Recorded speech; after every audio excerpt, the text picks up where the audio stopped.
Azamgarh AMU के पूर्व छात्रों ने सुप्रीम कोर्ट के फैसले का किया स्वागत, बांटी मिठाइयां। आजमगढ़ के अलीगढ़ मुस्लिम यूनिवर्सिटी ओल्ड बॉयज एसोसिएशन के अध्यक्ष हड्डी रोग विशेषज्ञ डॉक्टर जावेद ने सुप्रीम कोर्ट के एएमयू को लेकर दिए गए फैसले पर खुशी जाहिर की। उन्होंने कहा कि यह किसी की हार और जीत का मामला नहीं है, बल्कि तस्वीर को गलत ढंग से पेश किया जाता है। उन्होंने कहा कि एएमयू से न ही कभी किसी हिंदू भाई को और न ही किसी मुस्लिम को कोई शिकायत रही है। इस यूनिवर्सिटी को सिर्फ तालीम के लिए ही बनाया गया है।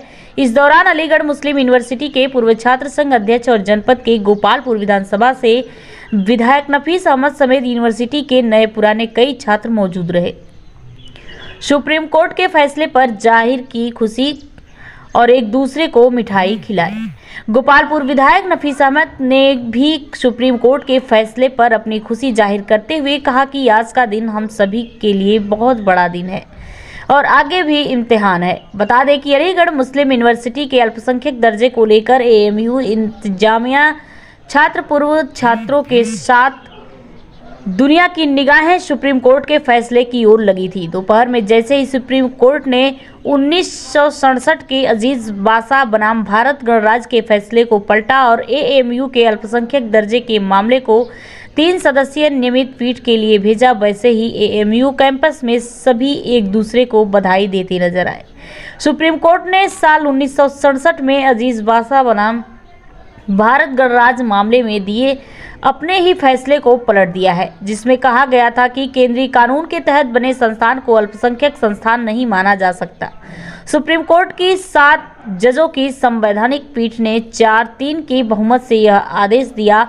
कोर्ट ने कहा है कि अगर कोई संस्थान कानून के तहत बना है तो भी वह अल्पसंख्यक संस्थान होने का दावा कर सकता है। अब अलीगढ़ मुस्लिम विश्वविद्यालय का अल्पसंख्यक दर्जा बरकरार रहेगा या नहीं, इसका फैसला नियमित पीठ करेगी।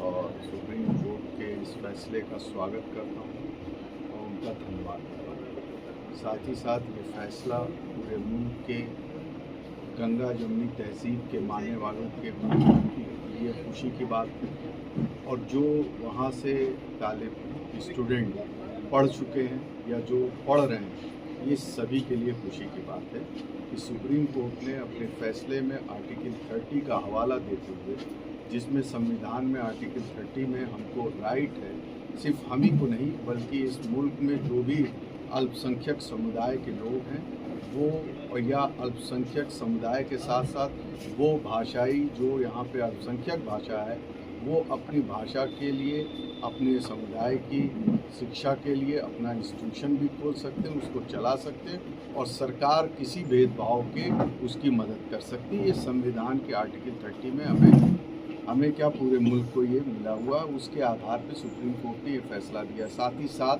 जो 1967 में अजीज बादशाह वाला केस था उसको भी उन्होंने खारिज कर दिया और अल्पसंख्यक जो दर्जा एमयू का था उसको बहाल किया है और साथ ही साथ ये सभी लोगों की जीत है। कितना इमोशंस जुड़ा हुआ है? मैं समझता हूँ कि पूरी दुनिया में जहाँ एमयू के स्टूडेंट हैं सबको इस जज्बात से जुड़े हुए हैं, खुश हैं और एमयू एक ऐसी संस्था है कि जहाँ पे धर्म और जात से ऊपर उठकर सिर्फ एक ही चीज़ वहाँ चलती है, वो ये है कि ये हमारे एमयू के सीनियर है, ये हमारे एमयू के जूनियर है। ना वहाँ धर्म है न जात है और हमें बताने में भी ये फ़ख्र होता है कि अलीगढ़ मुस्लिम यूनिवर्सिटी के सबसे पहले ग्रेजुएट जो है वो इस मुल्क में एक हिंदू भाई थे जिनका नाम हमारे पहले वही किशोरी प्रसाद जी सबसे पहले जो वहाँ से डिग्री हासिल किए वो। तो एमयू हमेशा से बिना किसी के भेदभाव के सबको शिक्षा देने का काम करता है। साथ ही साथ डॉक्टर साहब ने जो बात कही कि हमारे जो वहाँ के फाउंडर थे उनकी ये सोच थी कि हिंदुस्तान एक खूबसूरत दुल्हन की तरह है और इस खूबसूरत दुल्हन की 2 आँखें हिंदू और मुसलमान हैं। अगर एक आँख भी ऐबी रहेगी तो दुल्हन जो है ऐबी दिखेगी। इसलिए सबको हक है कि सब लोग पढ़ें और इस मुल्क में अपनी तरक्की, इस मुल्क की तरक्की के लिए अपना योगदान दें और आगे बढ़ें। ठीक।